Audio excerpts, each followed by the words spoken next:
सम्यक्य विद्यार्थी आंदोलन लातूरच्या वतीने आज मुख्यमंत्री यांना जिल्हाधिकारी कार्यालयामार्फत विद्यार्थ्यांच्या विविध मागण्यांसाठी निवेदन देण्यात आले।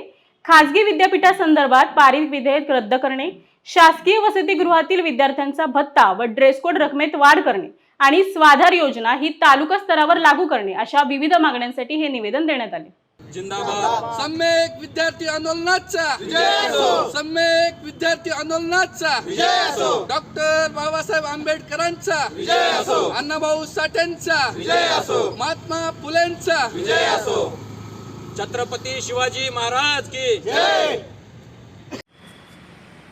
सम्यक विद्यार्थी आंदोलन लातूरच्या वतीने आज कलेक्टरच्या माध्यमातून मुख्यमंत्री साहेबांना निवेदन देण्यात आले। निवेदनामध्ये जे सरकारने खाजगी विधेयक पास केले आहे ते तात्काळ रद्द करण्यात यावे। त्याचप्रमाणे हॉस्टेलच्या विद्यार्थ्यांसाठी जो भत्ता दिला जातो, जो स्टेशनरी दिले जाते, ते तात्काळ विद्यार्थ्यांच्या अकाउंटला जमा करण्यात यावे। त्याचप्रमाणे विद्यार्थ्यांना जेवणाची गैरसोय होते, त्याचप्रमाणे पाण्याची गैरसोय होते, त्याचप्रमाणे हॉस्टेलच्या विद्यार्थ्यांना आणि हॉस्टेलच्या परिसरातील स्वच्छता व्यवस्थित होत नाही।